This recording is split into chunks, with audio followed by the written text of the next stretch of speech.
ஆட்டோவை வேகமாக ஓட்டி வந்த ஆட்டோ டிரைவர் பாலாஜி மருத்துவமனையின் முன்பு நிறுத்தி அவசர அவசரமாக உள்ளே சென்றான். ஆட்டோவில் 2 நபர் இரத்த வெள்ளத்தில் மிதந்து கொண்டு இருந்தனர். டாக்டர், சீக்கிரம் வாங்க, ஆக்சிடென்ட் கேஸ் சார், அவசரப்படுத்தினான் ஆட்டோ டிரைவர். அந்த பிரைவேட் மருத்துவமனையின் ரிசப்ஷனிலேயே கோட்டுடன் இருந்த டாக்டர் குருமூர்த்தி உத்தரவிட்டார். 2 ஸ்ட்ரெச்சர் கொண்டு வந்து இவர்களை ஆக்சிடென்ட் வார்டுக்கு கொண்டு போப்பா. இதோ வந்துடுறேன் சார் என்ற மருத்துவமனை பணியாளர்கள் 4 பேர் ஓடி வந்தனர். ஆட்டோவில் இருந்த 2 பேர்களையும் ஸ்ட்ரெச்சரில் படுக்க வைத்து மருத்துவமனையினுள் கொண்டு சென்றனர். டாக்டர் குருமூர்த்தி ரிசப்ஷனிடம் அவர்களின் விவரம் பற்றி ஆட்டோ டிரைவரிடம் கேட்கும்படி சொல்லிவிட்டு ஆக்சிடென்ட் வார்டுக்கு சென்றார். ஏப்பா ஆட்டோ டிரைவர், இவர்கள் யார்? எப்படி ஆக்சிடென்ட் ஆனது? போலீஸுக்கு தெரியப்படுத்தினீங்களா? ரிசப்ஷனிஸ்ட் கேள்வி மழை பொழிந்தாள். இத பாருங்கம்மா, ஒவ்வொரு கேள்வியா கேளுங்கம்மா. நீங்க கோர்ட்ல வக்கீல் வேலை பார்த்தீங்களா என்ன? சரிப்பா, நீ கத்தாத, விவரம் சொல்லு. இவ்வளவு பெரிய மருத்துவமனை நடத்துறீங்க, கொஞ்சம் மரியாதையா பேசுறீங்களா? இப்போ சொல்ல போகிறாயா இல்லையா? ஆட்டோ டிரைவர்னா மட்டமா?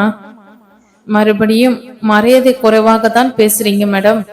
ஒழுங்கா நீ போட்டு பேசாம கேக்குறீங்களா? சொல்றேன். இல்லை என்றால் பேஷண்ட் ஒருத்தர் நினைவோட தான் இருக்கார், போய் கேட்டுக்கோங்க. ஆட்டோ டிரைவர் எதிரில் இருந்த சோஃபாவில் போய் அமர்ந்து கொண்டான். என்ன இங்க கலாட்டா என்றவாறே ஆஸ்பத்திரியின் நிர்வாகி வந்தார்.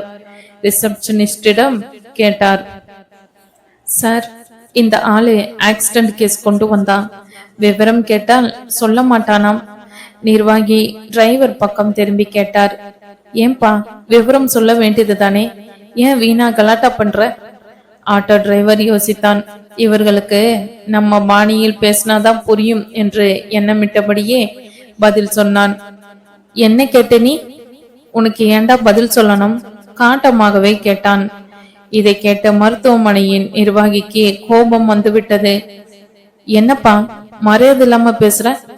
போலீஸுக்கு போன் பண்ணணுமா? அவர் போனை கையில் எடுத்தார். ஆட்டோ டிரைவர் எழுந்து வந்து, இருங்க சார், போனை வையுங்க, சொல்றேன் என்றான். என்னப்பா சொல்லு, அவர் கோபத்துடனே கேட்டார். கோபப்படாதீங்க சார், இப்போ உங்களை உரிமையில் மரியாதை இல்லாம பேசினதற்கு எவ்வளவு கோபம் வருது. முதல்ல உங்க ரிசப்ஷனிஸ்ட் மேடத்துக்கு பப்ளிக் கிட்ட எப்படி மரியாதையா பேசணும்னு சொல்லி கொடுங்க சார். நான் என்ன அவங்க வீட்டு வேலைக்காரனா? மரியாதை இல்லாம கேள்வி கேட்டால் பதில் சொல்லணுமா? நிர்வாகிக்கு இதற்கு முன் என்ன நடந்திருக்கிறது என்று புரிய ஆரம்பித்தது. என்னம்மா கத்தணுமா? ஒழுங்கா பேச தெரியாதா? என்கிட்ட பப்ளிக் வந்து நமக்கு மரியாதை சொல்லும் போதே சம்பந்தப்பட்ட நபரை எதிரில் வைத்து கொண்டே அந்த ஆள் கலாட்டா செய்யறான்னு மரியாதை இல்லாம சொன்னால் நம்ம ஆஸ்பத்திரிக்கு எவன் வருவான்? இதுதான் ஃபர்ஸ்ட் அண்ட் லாஸ்ட் வார்னிங். இனிமே இது போன்று கம்ப்ளைண்ட் வந்தா வேலையை விட்டு அனுப்பிடுவேன், ஜாக்கிரதை என்றவர் ஆட்டோ டிரைவர் பக்கம் திரும்பி, தம்பி நீங்க தப்பா நினைக்காதீங்க, என்ன விவரம்னு சொல்லிடுங்க, அப்பதான் மேற்கொண்டு நடவடிக்கை எடுக்க வசதியா இருக்கும் என்றார். மிகவும் நன்றி சார், நீங்களும் என்ன தப்பா நினைக்க கூடாது, உங்களுக்கு புரிய வைக்கதான் உங்களிடம் அப்படி நடந்து கொள்ள வேண்டியதாயிற்று. இவர்கிட்ட பர்டிகுலர்ஸ் வாங்கிக்கமா என்று ரிசப்ஷனிஸ்டிடம் சொல்லிவிட்டு சென்றார். சொல்லுங்க. ரிசப்ஷனிஸ்ட் மரியாதையுடன் ஆட்டோ டிரைவரை பார்த்து கேட்டாள். இப்படிதான் இப்ப சொல்றேன் சிஸ்டர் என்றபடி விசிட்டிங் கார்டு ஒன்றை எடுத்து தந்தான். மேலும் சொன்னான், மேடம், அடிப்பட்டவர் நினைவோட தான் இருந்தார். என்ன ஆட்டோவை நிறுத்த சொல்லி கை காட்டினார். பிறகு நானே அவர்கள் இருவரையும் ஆட்டோவில் தூக்கி போட்டு கொண்டு வந்தேன். அவர்கள் வந்த 2 வீலர் அங்கேயே இருக்கு. அவர்கள் இருவரும் கணவன் மனைவியாக தான் இருப்பார்கள் என்றே தெரிகிறது. அப்படியா? போலீஸ்க்கு கம்ப்ளைண்ட் தரணுமா? அதெல்லாம் எனக்கு தெரியாது. நான் போய் அவர் நினைவு திரும்பிட்டாரான்னு பார்த்துட்டு அவர்கிட்டயே விவரம் கேட்கிறேன். அவன் அதற்கு மேல் நிற்கவில்லை. ஆக்சிடென்ட் வார்டிற்கு செல்ல வேகமாக நடந்தான். ஹலோ டிரைவர், கொஞ்சம் நில்லுங்க. உங்கள் பெயர் என்னன்னு சொல்லுங்க. என் பெயர் பவுன் ராஜ்மல். உங்களுடைய ஆட்டோ நம்பர் என்ன சொல்லுங்க. TMZ2313. இப்போ நீங்க போகலாம், ரிசப்ஷனிஸ்ட் சொன்னாள். டிரைவர் ஆக்சிடென்ட் வார்டுக்கு வந்ததும் பாஸ்கரும் நினைவு அவருடைய மனைவியை பற்றியே கேட்டுக்கொண்டு இருந்தார். அவர் மனைவிக்கு இரத்தம் அதிகமாக போய்விட்டதால் மயக்கத்தில் இருந்தாள். அவர்கள் இருவருக்கும் ட்ரிப் ஏறிக்கொண்டு இருந்ததால் குளுக்கோஸ் ஏற்றப்பட்டதும் 2 மணி நேரம் கழித்த பிறகே பாஸ்கர் சுய நினைவு அடைந்தார். அப்பொழுது அவர் வேலை செய்யும் கம்பெனியின் முதலாளியும் அவர் மனைவியும் வந்தனர். விசிட்டிங் கார்டை ரிசப்ஷனிஸ்டிடம் டிரைவர் தந்ததால் அவன் போன் செய்து விவரம் சொல்லி அவர்களை வரவழைத்திருந்தாள். பவுன்ராஜ் அவரிடம் பேச முற்பட்டான். பாஸ்கரால் அவனுக்கு நன்றி சொல்ல கையெடுத்து கும்பிட முடியவில்லை. கையில் அடிபட்டு இருந்தது. தம்பி, உங்களுக்கு ரொம்ப நன்றிப்பா. நீங்கள் உதவி செய்யலனா நாங்க பிழைத்திருக்க முடியாது. என்ன சார் இது? மனிதனுக்கு மனிதன் இது மாதிரி சமயத்தில் உதவி செய்யலனா எப்படி சார்? மெர்லின் ராமசாமி இடையில் பாஸ்கரிடம் கேட்டார். என்னப்பா பாஸ்கர், எப்படிப்பா இப்படி ஆச்சு? அவர் படப்படப்புடன் கேட்டார். திருநீர் மலைக்கோயிலுக்கு போய் வரும்போது இரவு மணி 7 இருக்கும். இருட்டாக இருந்தது. யாரோ ஜீப் மாதிரி தெரிந்தது. அதற்குள் அடித்துவிட்டு நிற்காமல் போயிட்டான் சார். எந்த பாவியோ தெரியல சார். அப்படியா? சுமதிக்கு என்ன ஆச்சுன்னு டாக்டர் கிட்ட கேளுங்க சார். எனக்கு அவ்வளவா அடி இல்லை, கையில மட்டும் பலமா அடி இருக்கு. தொட காலெல்லாம் சின்ன காயந்தான். பாஸ்கர் அவர் முகத்தை பார்த்தான். சரி பாஸ்கர், நான் டாக்டரிடம் கேட்டுட்டு வந்து சொல்றேன். அவர் சென்றார். பாஸ்கரின் பக்கத்திலேயே அமர்ந்து கொண்டாள் ராமசாமியின் மனைவி பர்வதம்மாள். டாக்டர், பாஸ்கர் என்பவரின் மனைவி ஆக்சிடென்ட் கேஸ் தானே? ஆமா சார்.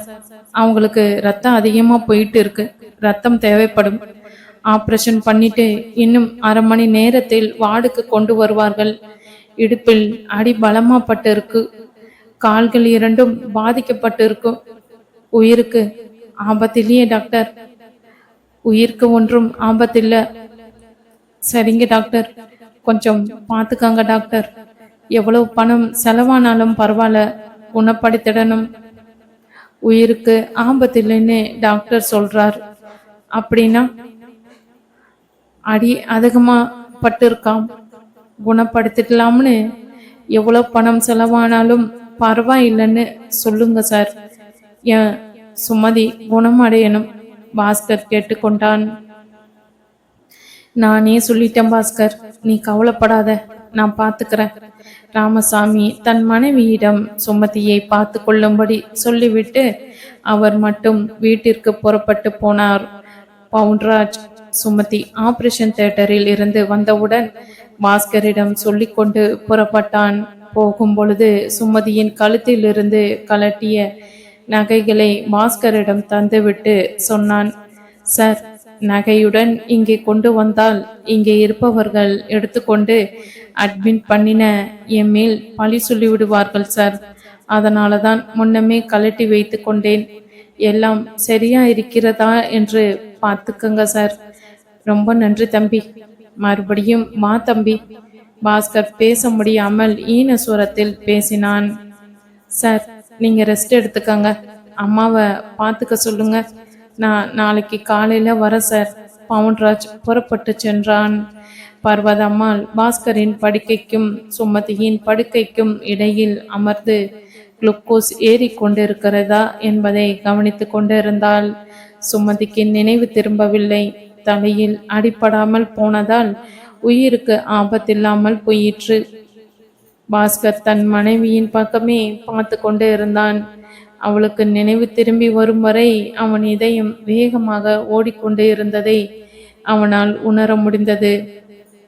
அம்மா அம்மா, மெதுவாக ஈனஸ்வரத்தில் முணுமுணுப்பதை கேட்டு பர்வதம்மாள் அவள் தலையை தூக்கி பிடித்து, சுமதி சுமதி, என்னம்மா சொல்லுமா, என்ன செய்யுது என்றாள். கண்களில் திறந்த சுமதி மெதுவாக பர்வதம்மாளை அடையாளம் கண்டு கொண்டு ஆண்டி என்றாள். சொல்லுமா, என்ன வேணும்? அவர் எப்படி இருக்கார்? அவருக்கு ஒன்றுமில்லையம்மா, நல்லா இருக்கார். உன் பக்கத்திலே தான் அவரும் இருக்கார். நீ ரெஸ்ட் எடுத்துக்கோ.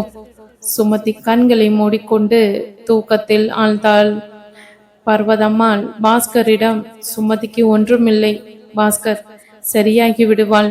உன்னை கேட்டால் அதிக நேரம் அவளால் பேச முடியல. நீ கவலைப்பட வேண்டாம். கடவுள் உங்கள் இருவருடைய உயிரையும் காப்பாற்றிட்டார். அவருக்கு நன்றி சொல்வதை விட என்ன செய்ய முடியும்? சரி ஆண்டி, உங்களுக்கும் ரொம்ப நன்றி ஆண்டி. இப்பொழுது மணி என்ன? மணி 2:10 ஆகுதுப்பா. நீங்க தூங்குங்க ஆண்டி, சுமதியை நான் பார்த்துக்கிறேன். பாஸ்கரும் குளுக்கோஸ் ஏற்றப்பட்டதால் உடலில் தெம்பு வந்தது. அடிப்பட்ட இடங்களில் மட்டும் வலி இருக்கத்தான் செய்தது. சுமதியை பற்றியே எண்ணமிட்டபடி பர்வதம்மாளிடம் சொன்னான். வேண்டாம் தம்பி, உங்களால் எப்படி சுமதியை கவனிக்க முடியும்? நீயும் தூங்குப்பா, காலையில பார்த்துக்கலாம்.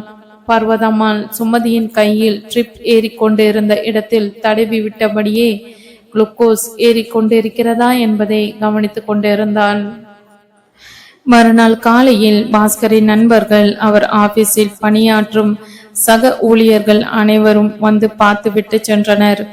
டாக்டர் வந்து சுமதியை பரிசோதனை செய்தார். பாஸ்கரிடம் சொன்னார், மிஸ்டர் பாஸ்கர், உங்க மனைவிக்கு ரத்தம் கொடுக்க யாராவது முன் வருவார்களா? உங்க மனைவியின் ரத்தம் O பாசிட்டிவ். டாக்டர், என் ரத்தமும் அவளுக்கு செல்கிறதா என்று பாருங்கள், நான் தரேன் என்றார் பாஸ்கரின் நண்பர்களின் ஒருவர். டாக்டர், என் ரத்தம் O பாசிட்டிவ் தான், என்னிடம் ரத்தம் எடுத்துக்கங்க என்றார் இன்னொருவர். இதே போன்று 5 பேர்கள் ரத்தம் கொடுக்க முன் வந்தனர். சுமதிக்கு ரத்தம் கொடுக்கப்பட்டதும் ஆபத்தான கட்டத்தை தாண்டி விட்டதாக சொன்ன டாக்டர் மேலும் ஒரு அதிர்ச்சியான செய்தியை பாஸ்கரிடம் சொன்னார். மிஸ்டர் பாஸ்கர், நீங்கள் மனதை தளர விடாதீர்கள். உங்க மனைவிக்கு 2 கால்களும் செயலிழந்து விட்டன. நரம்புகள் அருந்ததால் அவர்களால் தானா எழுந்து நடக்க முடியாது. படுக்கையில் இருக்க வேண்டி இருக்கும். அவர்களுடைய வாழ்நாட்களை வீல் சேரில் தான் கழிக்க முடியும். எங்களால் முடிந்தவரை பார்த்து விட்டோம். இதுதான் ஃபைனல் ஸ்டேஜ். பாஸ்கருக்கு இடி தலையில் விழுந்த மாதிரி இருந்தது. உணர்வற்ற சிலை போலானான். அவன் கண்களில் கண்ணீர் மட்டும் வழிந்து கொண்டு இருந்தது. இதை கண்ட டாக்டர், வருத்தப்படாதீங்க மிஸ்டர் பாஸ்கர், ஏதாவது வழி இருக்கிறதா என்பதை சீஃப் டாக்டர்களின் துணை கொண்டு விவாதித்த பிறகு சொல்றேன் என்றார். சரிங்க டாக்டர், அவள் உயிரை காப்பாற்றியதற்கு நன்றி டாக்டர், பாஸ்கர் உணர்ச்சியற்று சொன்னான். பாஸ்கர், நீங்கள் தைரியமாக இருங்க. கடவுள் உங்களையும் உங்க மனைவியையும் காப்பாற்றுவார். டாக்டர் போன பின் பாஸ்கர் சிந்திக்க தொடங்கினான். வருத்தப்பட்டான், கண்ணீர் வடித்தான். இந்த செய்தியை சுமதியிடம் எப்படி சொல்வது என்று எண்ணமிடலானான். 15 நாட்கள் கழித்து சுமதியை வீட்டிற்கு அழைத்து வந்தான் பாஸ்கர். வீல் சேரில் அமர்ந்தபடிதான் இருக்க வேண்டிய நிலைமையை எண்ணிய சுமதி மிகவும் வேதனைப்பட்டாள். தன்னை விட தன் கணவனின் நிலைமையை குறித்துதான் அதிகமாக வேதனை கொண்டாள். தான் பணிவிடை செய்ய முடியாமல் போனதோடு இல்லாமல் அவர் தனக்கு செய்யும் பணிகளை எண்ணும் போது அவளால் அழுது கண்ணீர் வடிக்க முடியாமல் இருக்க முடியவில்லை. நான் யாருக்கு தீங்கு செய்தேன்? எந்த பாவியோ இப்படி செய்து விட்டு போய்விட்டானே என்று ஆத்திரப்பட்டாள். கடவுளையும் நொந்து கொண்டாள். பவுன்ராஜ் அடிக்கடி ஆஸ்பத்திரிக்கு வந்து பார்த்துவிட்டு சென்றதுடன் நில்லாமல் தானாகவே முன் வந்து சில உதவிகளையும் பாஸ்கருக்கு செய்தான். பாஸ்கரும் அவனை தன் சொந்த சகோதரரின் போல் எண்ணி பழக ஆரம்பித்தான். இந்த 20 நாட்களில் அவனிடம் ஏற்பட்ட நட்பு இவனுக்கு மிகவும் பிடித்திருந்தது. மேலும் அவனை பற்றி தெரிந்து கொள்ளவும் விரும்பினான். வீட்டிற்கு சுமதியை அழைத்து வந்து விட்டு சென்றவன் 1 வாரமாகியும் வரவில்லை. பாஸ்கரும் அவனை காண மனம் துடித்து கொண்டு இருந்தது. காலையில் 6 மணிக்கு எழுந்தவன் சுமதி தூங்கி கொண்டு இருப்பதை பார்த்து சற்று நேரம் அவள் பக்கத்தில் அமர்ந்து அவள் முகத்தையே பார்த்து கொண்டு இருந்தான். அவள் தலையில் கையை வைத்து கோதி விட்டான். அவன் ஸ்பரிசம் பட்டதும் கண் விழித்தாள் அவள். நீங்களா? அவளின் குரலில் சோகம் இருந்தது. Good morning darling. பாஸ்கர் அவள் நெற்றியில் முத்தமிட்டான். Good morning my Sri. அவளால் பேச முடியவில்லை. அவன் அன்பின் பாசத்தின் மனம் நோகிழ்ந்து போனாள். அவனை கணவனாக அடைந்ததற்கு இறைவனுக்கு நன்றி சொன்னாள். ஆனந்தத்தில் அவள் கண்களில் ஓரத்திலிருந்து கண்ணீர் வழிந்து காதின் வழியே சென்றது. என்னம்மா, ஏன் வருத்தப்படுற? நான் இருக்கேன் இல்ல. உனக்கு கால் நடக்க முடியலன்னா என்ன? எனக்கு 2 கால் இருக்குல்ல. நம்ம 2 பேருக்கும் 2 கால் போதுமா? முதல்ல நீ வருத்தப்படுறதை விட்டுட்டு சந்தோஷமா இருமா. பாஸ்கர் அவள் கன்னத்தில் செல்லமாக தட்டி விட்டு கிச்சனுக்கு சென்றான். ஸ்டவ்வை பற்ற வைத்து காப்பி போட்டான். 2 டம்ளர்களில் காப்பியை எடுத்து கொண்டு வந்தான். 2 டம்ளர்களையும் டேபிள் மீது வைத்துவிட்டு சுமதியை தூக்கி வீல் சேரில் உட்கார வைத்து தள்ளிக்கொண்டு டேபிள் பக்கத்தில் வந்தான். காப்பியை சுமதியிடம் தந்து சாப்பிட சொன்னான். தானும் சாப்பிட்டபடியே பக்கத்தில் இருந்த சேரில் அமர்ந்தான். என்னங்க, அந்த தம்பி ஏன் வரவில்லை? யார் வரல சுமதி? அதான் அந்த ஆட்டோ டிரைவர் தம்பி, நம்ம உயிரை காப்பாற்றின தேவதூதன். அவன் பெயர் என்ன சொன்னீங்க? பவுன்ராஜ்மல். அவன் முழு பெயர் பவுன்ராஜ் என்று கூப்பிடுவாங்க. அவன் ஏன் ஒரு வாரமா காணல? அதான் எனக்கும் தெரியல. அவன் வீட்டு விலாசம் கூட கேட்டு வாங்காம விட்டுட்ட. நான் ஒரு முட்டாள். பாஸ்கர் தன்னையும் நொந்து கொண்டான். என்னங்க, நான் ஒன்று சொல்லட்டுமா? என்ன சொல்ல போற? சொல்ல. நம்ம உயிரை காப்பாற்றுன அவனுக்கு ஏதாவது செய்யணும். சுமதி டார்லிங். என் சுமதினா சுமதிதான். என் மனதில் உள்ளதை அப்படியே சொல்றியே. பாஸ்கர் மெய் மறந்து அவளை வீல் சேரில் இருந்தபடியே சேர்த்து அணைத்து கொண்டான். சரி சுமதி, அவன் வரட்டும், இதை பற்றி யோசிக்கலாம். முதல்ல நீ வா, குளிச்சிடு. சமையல நீ குளித்த பிறகு பார்த்துக்கிற. பாஸ்கர் அவளை தன் 2 கைகளாலும் தூக்கி கொண்டு பாத்ரூமுக்கு சென்றான். அவர்கள் பெட்ரூம் பாத்ரூம் அட்டாச்சோடு ரூமாக இருந்தது. மிகவும் வசதியாக இருந்தது. இல்லையேல் வேறு வீடு பார்க்க வேண்டியிருந்திருக்கும். இல்லை என்றால் பாத்ரூம் கட்ட வேண்டியிருந்திருக்கும். அவளை குளிக்க வைத்தான். அவளே குளித்துக் கொள்வதாக சொல்லியும் வேண்டாம், நான் உதவி செய்கிறேன் என்ற பாஸ்கர் அவள் குளித்து முடித்ததும் தூக்கி வந்து அவளுக்கு உடை மாற்றிவிட்டான். அவளால் நிற்க முடியாததால் இவன் அவளை தூக்கி பிடித்து கொண்டிருந்தான். சுமதியே புடவையை கட்டி கொண்டாள். அவளை வீல் சேரில் உட்கார வைத்துவிட்டு கிச்சனுக்கு சென்று சப்பாத்தி செய்தான். சாதம் செய்தான். சப்பாத்திக்கு உருளைக்கிழங்கு குருமா செய்தான். அவனுடைய கேட்டரிங் டெக்னாலஜி படிப்பு இப்பொழுது கை கொடுத்தது. 2 தட்டுகளில் சப்பாத்தியும் குருமாவையும் கொண்டு வந்து ஒன்றை சுமதியிடம் தந்தான். மற்றதை தான் சாப்பிட்டாள். சுமதியின் பார்வையிலேயே அவள் தனக்காக வருந்துவது தெரிந்தது. அவளுடைய காந்த கண்கள் அப்படி பார்க்கும்போது பாஸ்கரால் காலம் முழுவதும் அவளுக்கு பணிவிடை செய்ய வேண்டிய நிலைமையிலும் அவள் அன்பை பகிர்ந்து கொள்ளவே விரும்பினான். சாப்பிடு சுமதி, ஏன் அப்படி பார்க்கிறாய்? அவள் மௌனமாய் சாப்பிட ஆரம்பித்தாள். 2 மாதங்கள் எப்படியோ ஓடிவிட்டன. சுமதி, நான் ஆஃபீஸ் போகலாம்னு இருக்கேன். நாளை காலையில் ஒரு பொண்ணை வேலைக்கு வர சொல்லியிருக்கேன். உனக்கும் துணையா இருக்கும் இல்லையா? சுமதி சப்பாத்தியை வாயில் போட்டபடியே நன்றியுடன் நோக்கினாள். தேங்க்ஸ். அவள் தொண்டை அடைத்தது. இந்தா தண்ணி குடி. பாஸ்கர் தண்ணீர் டம்ளரை தந்தான். இன்றைக்கா ஆபீஸ் போக போறீர்கள்? ஆமா சுமதி. சரி, போயிட்டு வாங்க. உனக்கு சாதம் போட்டு இந்த டேபிள் மேல் வைத்து விட்டு செல்கிறேன். எடுத்து சாப்பிட்டு உனக்கு என்ன வேண்டும்னு சொல்லு, செய்கிறேன். எனக்கு ஒன்றும் வேண்டாம், இதுவே போதும். அந்த அலமாரியில் உள்ள புத்தகங்களை இந்த டேபிள் மீது வைத்திட்டாலே போதும். பாஸ்கர் அவள் சொன்னபடியே செய்துவிட்டு ஆபீஸ் புறப்பட்டான். ஆக்சிடென்ட் ஆனதால் வந்த வண்டியை விற்றுவிட்டு புதிதாக ஹீரோ ஹோண்டா வாங்கியிருந்தான். அவன் வண்டியை ஸ்டார்ட் செய்யும் போது ஜன்னல் வழியாக டாடா சொல்லி அனுப்பினாள் சுமதி. அவன் சென்ற பிறகு சுமதிக்கு மனதிற்குள் ஏதோ கனப்பது போல் உணர்வு ஏற்பட்டது.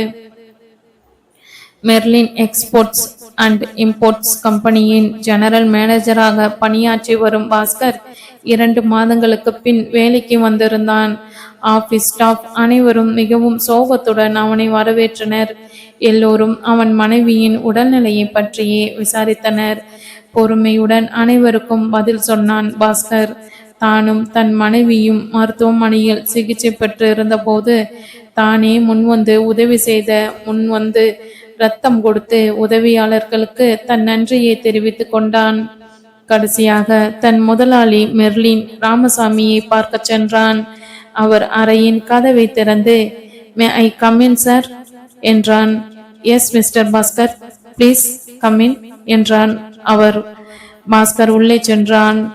உட்காருங்க மிஸ்டர் பாஸ்கர், உங்க மனைவி எப்படி இருக்காங்க? அதே நிலைமைதான் சார், டாக்டரிடம் செக்கப்பிற்கு அழைத்து செல்கிறேன். நடக்க முடியும் என்ற நம்பிக்கை மிகவும் குறைவாகவே இருப்பதாக சொல்கிறார். I am sorry mister Bhaskar, என்ன செய்வது? கடவுள் கருணை இருந்தால் குணமாகட்டும். பாரத்தை அவன் மீது போட்டுடலாம். சார், நான் இன்று டியூட்டியில் சேர்ந்துடலாம்னு வந்தேன். வீட்டில் சுமதி மற்ற தொந்தரவுகள் எதுவும் இல்லையே? இல்லை சார், கால்களில் வலி இல்லை, மற்றபடி நிற்க முடியவில்லை, அவ்வளவுதான். நானே அவளுக்கு உதவி செய்து வருகிறேன். ஆபீஸ் வந்த பிறகு உதவிக்கு ஆள் தேவை, அதனால் ஒரு பெண்ணை ஏற்பாடு செய்திருக்கேன். அந்த பெண் நாளைக்கு வருவதாக சொன்னாள். அப்படியா? மிகவும் நல்லது பாஸ்கர்.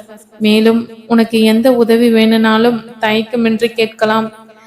கண்டிப்பா ஏதாவது தேவைப்பட்டால் மட்டும் உங்கள் உதவியை எதிர்பார்ப்பேன் சார். சரி பாஸ்கர், உன் வேலையை கவனி, மனம் தளராதே. உங்களுடைய ஆசை இருக்கும் வரை எனக்கு எந்த குறையும் இல்லை சார்.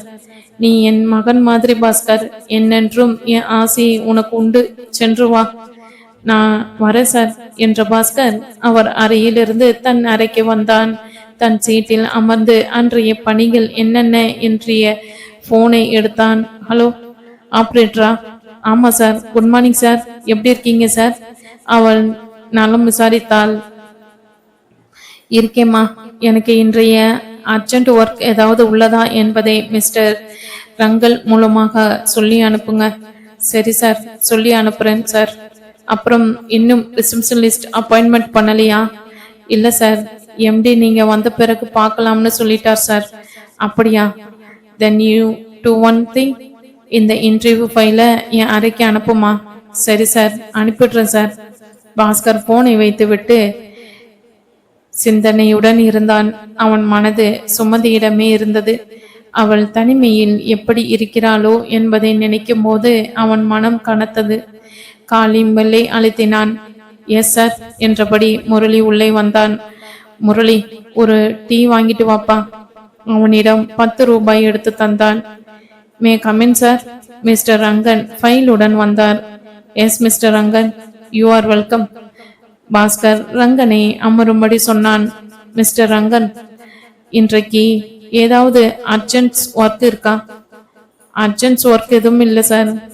போர்ட் ட்ரஸ்ட் ஒரு பார்சலை கிளியர் பண்ணணும்னு பார்ட்டியிடம் இருந்து லெட்டர் வந்திருக்கு சார். ஆனால் போகணும் சார். என்ன ஆனால் சொல்லுங்க. அந்த பார்ட்டி அட்வான்ஸ் பேமெண்ட் பண்ணல சார். கடிதத்தை பாஸ்கரிடம் தந்தான் ரங்கன். வாங்கி படித்து பார்த்த பாஸ்கர், நோ ப்ராப்ளம், நீங்க பார்சலை கிளியர் பண்ணி நம்ம ஆபீஸ் கஸ்டடியில வைத்திருங்க, பிறகு பார்க்கலாம். இந்த ரிசப்ஷனிஸ்ட் அப்பாயின்மெண்ட் சம்பந்தப்பட்ட ஃபைல் இதுலயே அப்ளிகேஷன்ஸ் எல்லாம் இருக்கு சார். டேபிள் மேலே வைங்க, நான் பார்த்துக்கிறேன். சரி சார், இங்கேயே வைக்கிறேன். அவர் ஃபைலை வைத்தார். பேமெண்ட் அக்கௌண்ட்ஸ் கம்பெனிகளுக்கெல்லாம் ரிமைண்ட் போட்டு கொண்டு வாங்க, நிறைய இருக்கும், அதை இன்றைக்கே அனுப்பிடணும். சரி சார், அனுப்பிடலாம். முரளி உள்ளே வந்தான். சார், உங்களை தேடி பவுன்ராஜ்னு ஒருத்தர் வந்திருக்கார். அப்படியா? அவரை உள்ள அனுப்பு. சரி சார் என்று முரளி வெளியே போனான். மிஸ்டர் ரங்கன், நீங்க போய் நான் சொன்னதை ஃபாலோ பண்ணுங்க.